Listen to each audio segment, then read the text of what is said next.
नमस्कार, RN news देख रहे हैं आप। मैं हूं आपके साथ पल्लवी सिंह। रुक करेंगे इस वक्त की बड़ी खबरों की ओर। शुरुआत करते हैं जम्मू और कश्मीर से, जहां पर बारामुल्ला में सुरक्षा बलों को बड़ी कामयाबी हासिल हुई। यहां पर उन्होंने एक ऑपरेशन में सुरक्षा बलों ने 3 पाकिस्तानी आतंकी मार गिराए हैं। तो वहीं इस ऑपरेशन के दौरान एक जवान भी शहीद हो गए। बता दें आपको कि आतंकवादियों से बड़ी संख्या में हथियार और गोला बारूद भी बरामद कर लिया गया है। जम्मू कश्मीर पुलिस की तरफ से ये जानकारी भी दी गई और इस जानकारी के मुताबिक इस वक्त कश्मीर घाटी में आतंकी अपने मंसूबों को अंजाम देने की कोशिश कर रहे हैं। लगातार घुसपैठ की कोशिश हो रही है, जिन्हें भारतीय सेना नाकाम करने का काम कर रही है। बताया गया है कि मारे गए पाकिस्तानी आतंकी भी इसी तरह की कोशिश में थे और सरहद पार से बड़ी मात्रा में हथियार भेजे जा रहे थे। पिछले दिनों आतंकवादियों ने अमरनाथ यात्रा को लेकर भी धमकी दी थी, जिसके लिए सुरक्षा बल लगातार ही एक्टिव मोड में नजर आ रहे थे और ऐसी हर हरकत पर नजर बनाए हुए थे। वाराणसी के जिला न्यायाधीश ने मंगलवार को ज्ञानव्यापी मस्जिद परिसर में रोज प्रार्थना करने की हिंदुओं की याचिका के खिलाफ मुस्लिम पक्ष की याचिका को स्वीकार कर लिया है। साथ ही इस मामले की पहली सुनवाई 26 मई को करने पर सहमति भी दी गई। और आपको बता दें कि हिंदू याचिकाकर्ताओं ने श्रृंगार गौरी में प्रार्थना करने के लिए अनुमति के लिए अदालत का रुख किया है, जहां उन्होंने हिंदू देवी देवताओं के चिन्हों की उपस्थिति का दावा किया।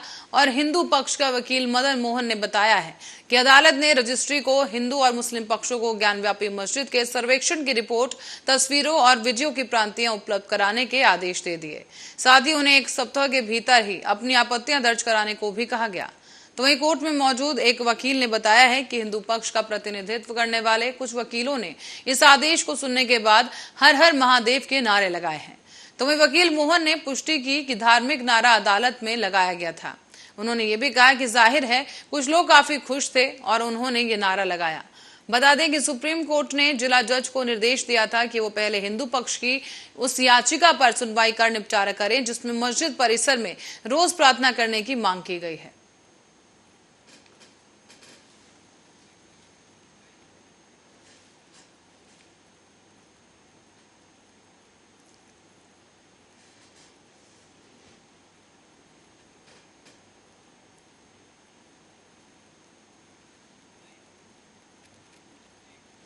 अब रुकेंगे एक बड़ी खबर के लिए। रायबरेली से एक बड़ी खबर सामने आ रही है इस वक्त की, जहां एक दुकान में अजगर निकलने से हड़कंप मच गया है। इस दुकान में अचानक ही अजगर निकला, जिसको देखने के लिए लोगों की भीड़ दुकान के बाहर लग गई और स्थानीय लोगों ने ही वन विभाग को फोन कर इस पूरे मामले की जानकारी दी है। सदर कोतवाली क्षेत्र के त्रिपुला चौराहे के पास का एक पूरा मामला है, जहां पर एक दुकान में अचानक से अजगर निकला है और अजगर निकलने के बाद ही दुकान के बाहर लोगों का तांता लग गया। वन विभाग को भी सूचना दी गई, जिसके बाद मौके पर वन विभाग की टीम पहुंची है। सदर कोतवाली क्षेत्र के त्रिपुला की ये पूरी घटना बताई जा रही है।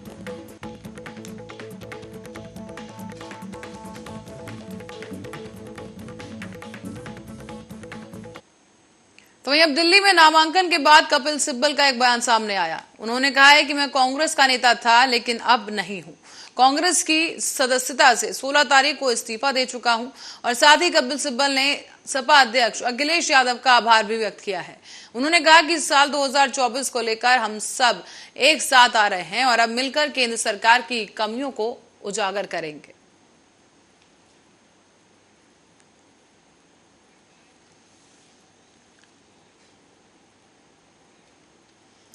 और आपको बता दें कि आगरा नगर निगम द्वारा एक नया फरमान जारी कर दिया गया है, जिसके तहत अब आपको पालतू जानवर रखने के लिए पंजीकरण कराना होगा। और पंजीकरण भी तभी होगा जब आपके पड़ोसी को आपके कुत्ते से कोई आपत्ति नहीं होगी। दरअसल अब नगर निगम अधिनियम में पालतू जानवरों का पंजीकरण कराना अनिवार्य होता है। शहर में अभी तक ये व्यवस्था लागू नहीं थी, लेकिन अब ड्राफ्ट तैयार किया जा चुका है।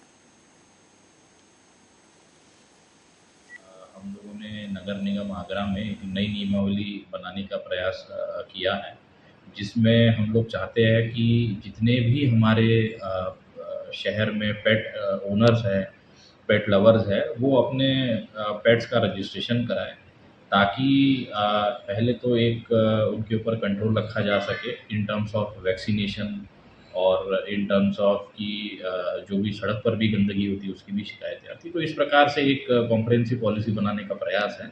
इस पे हम लोग लोगों से भी सुझाव मांग रहे हैं और आने वाले दिन में जैसे ही पॉलिसी फाइनलाइज होती है हम लोग इसको लागू करेंगे और सख्ती से लागू करेंगे। प्रयास यही है कि लोगों को जो रेबीज़ की शिकायतें आ रही है या कुत्ता काटने की या बिल्ली नोचने की शिकायतें आ रही है।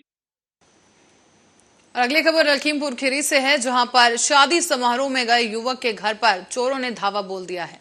आपको यहां बता दें कि चोरों ने 1 लाख की नकदी समेत करीब 5 लाख के जेवर पार कर दिए। फिलहाल पुलिस चोरी की इस घटना को रोकने में पूरी तरह से नाकाम रही और अब इस पूरे मामले में जांच जारी है।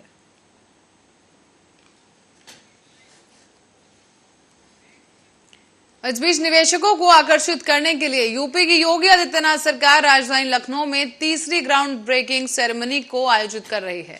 इस कार्यक्रम को लेकर तैयारियां भी जोरों पर हैं और मंगलवार को खुद ही मुख्य सचिव दुर्गा शंकर मिश्र ने इस गोमती नगर स्थित कार्यक्रम स्थल इंदिरा गांधी प्रतिष्ठान पहुंचकर अधिकारियों के साथ तैयारियों पर चर्चा की। उनके साथ यहां पर ACS home Awanish Awasthi, ACS सूचना नवनीत सहगल, एसीएस औद्योगिक विकास अरविंद कुमार, डीजीपी डीएस चौहान, मंडलायुक्त Ranjan Kumar, DM Abhishek Prakash, police commissioner DK Thakur, LGA VC Akshay Tripathi और सचिव पवन गंगवार और अन्य अधिकारी भी मौजूद रहे। गौरतलब है कि तीसरी ग्राउंड ब्रेकिंग सेरेमनी का आयोजन 3 जून को होना है, जिसका उद्घाटन पीएम नरेंद्र मोदी करेंगे। मुख्य सचिव ने यहां इंदिरा गांधी प्रतिष्ठान में सबसे पहले अधिकारियों के साथ ही बैठक की है। इसके बाद यहां के सभी ऑडिटोरियम और बाकी जगहों का निरीक्षण किया गया। साथ ही इस कार्यक्रम के दिन संस्थान में किस गेट से वीवीआईपी और वीआईपी और अन्य लोगों की एंट्री होगी, इसकी प्लानिंग भी की गई। साथ ही साथ मुख्य ऑडिटोरियम जुपिटर हॉल के पास बाहर का एक बड़े पांडाल को लगाने की बात भी की गई है।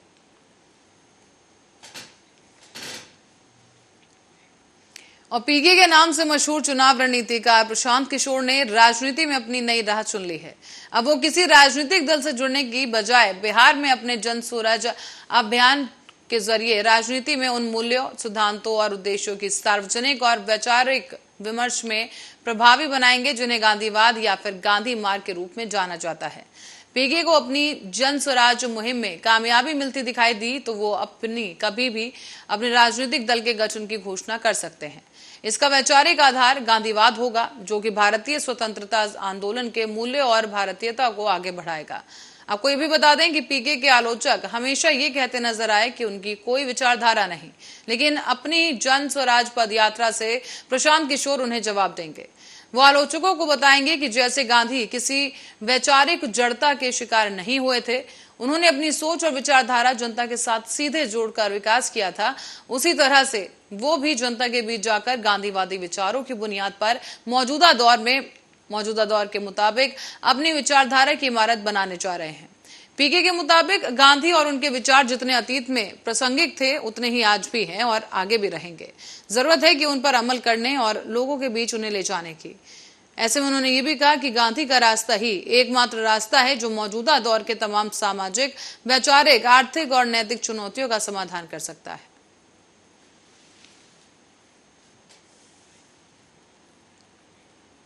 और करें अगली खबर की ओर। यहाँ प्रगतिशील समाजवादी पार्टी लोहिया के अध्यक्ष और वरिष्ठ विधायक शिवपाल सिंह यादव ने उत्तर प्रदेश विधानसभा अध्यक्ष के सदन में उन्होंने बैठने के लिए निर्धारित सीट या स्थान को बदलने का आग्रह कर दिया।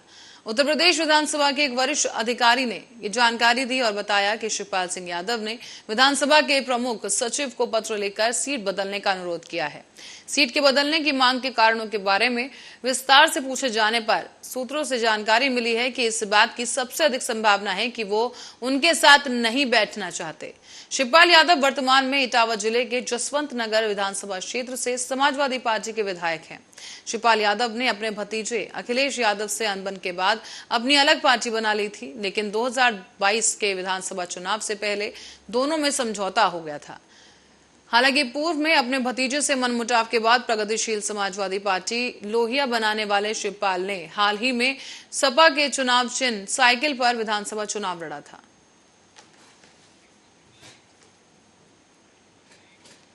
और उत्तर प्रदेश विधानसभा सत्र के दूसरे ही दिन मंगलवार को शून्यकाल के दौरान सुहेलदेव भारतीय समाज पार्टी के नेता ओम प्रकाश राजभर के खिलाफ पुलिस ने दर्ज किए गए इस मामले को लेकर सत्ता पक्ष और विपक्ष के बीच खूब नोकझोंक देखने को मिली। राज्य के मुख्य विपक्षी समाजवादी पार्टी की सहयोगी सुबसपा के नेता ओम प्रकाश राजभर ने मंगलवार को ही विधानसभा में शून्यकाल के दौरान 10 मई को गाजीपुर जिले में अपने विधानसभा क्षेत्र में भ्रमण के दौरान एक विवाद और उसके बाद पुलिस में दोनों पक्षों से दर्ज कराए गए मामले का जिक्र करते हुए कहा कि अध्यक्ष जी मामले की जांच करा लीजिए, अगर मैं दोषी हूं तो सदन से इस्तीफा देकर चला जाऊंगा। संसदीय कार्य मंत्री सुरेश खन्ना ने राज्यपाल को निष्पक्ष जांच का भरोसा भी दिया है। तो वहीं इस पूरे मामले में नेता प्रतिपक्ष अखिलेश यादव ने सरकार के रवैये पर नाराजगी जताई और संसदीय कार्य मंत्री की भाषा पर आपत्ति दर्ज करवाई है। साथ ही आपको बताते चलें, सपा सदस्यों ने इस बीच हूटिंग भी की और संसदीय कार्य मंत्री ने कहा कि पुलिस ने जो रिपोर्ट दी है उसमें यही कहा गया कि दोनों तरफ से विवाद हुआ और दोनों तरफ से मुकदमा पंजीकृत किया गया है। उन्होंने ये भी कहा कि इसमें दोनों ही अभियोगों की विवेचना प्रचलित है और आपके माध्यम से सदन को आश्वस्त करते हैं कि इसमें दूध का दूध और पानी का पानी किया जाएगा।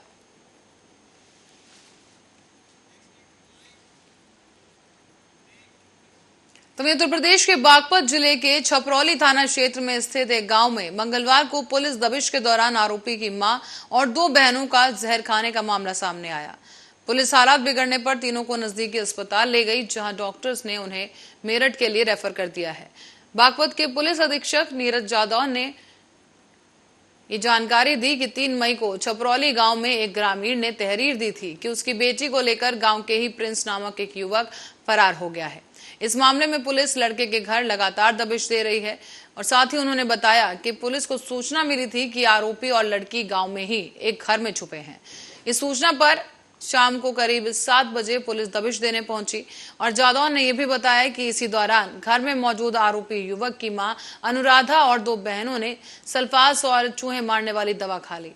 पुलिस ने इनको पहले पास के अस्पताल में भर्ती कराया, जहां से उन्हें मेरठ के लिए रेफर कर दिया है।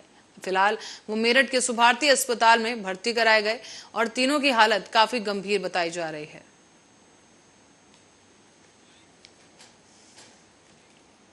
और समाजवादी पार्टी ने अपने राज्यसभा उम्मीदवारों के नाम करीब करीब फाइनल कर दिए हैं, लेकिन अभी अधिकृत सूचना जारी नहीं की गई। ऐसे में पार्टी सूत्रों का यह कहना है कि समाजवादी पार्टी राष्ट्रीय अध्यक्ष अखिलेश यादव की पत्नी पूर्व सांसद डिंपल यादव को राज्यसभा भेज रही है। बताया जा रहा है कि बुधवार की दोपहर तक कपिल सिब्बल सपा कार्यालय पहुंचे। इसके अलावा वरिष्ठ अधिवक्ता कपिल सिब्बल का नाम भी सूची में बताया जा रहा है। इसी तरह से जावेद अली खान को भी पार्टी राज्यसभा भेज रही है और वो पहले भी सपा के राज्यसभा सदस्य रह चुके हैं।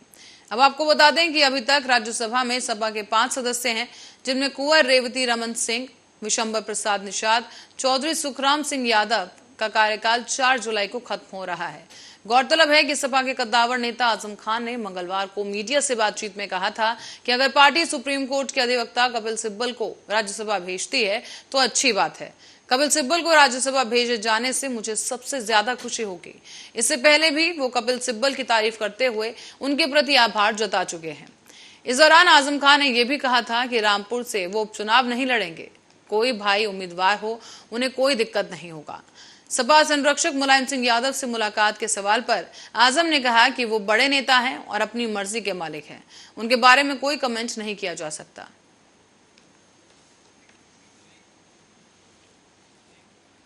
अगली खबर लखीमपुर खीरी से है, जहां पर मगरेना गांव में आवारा पशु के आने से एक युवक की बाइक टकरा गई। इससे युवक बुरी तरह से घायल हो गया और आनन फानन में इस युवक को अस्पताल में भर्ती कराया गया, जहां उसकी मौत हो गई है। युवक बौद्धी खुर्द का रहने वाला बताया जा रहा है और आपको ये भी बता दें कि लगातार सड़क हादसों की खबरें सामने आ रही हैं। इस दौरान सरकार की लाख कोशिशों के बावजूद भी सड़क पर आवारा पशुओं के घूमने पर लगाम नहीं लगाई जा सकी है।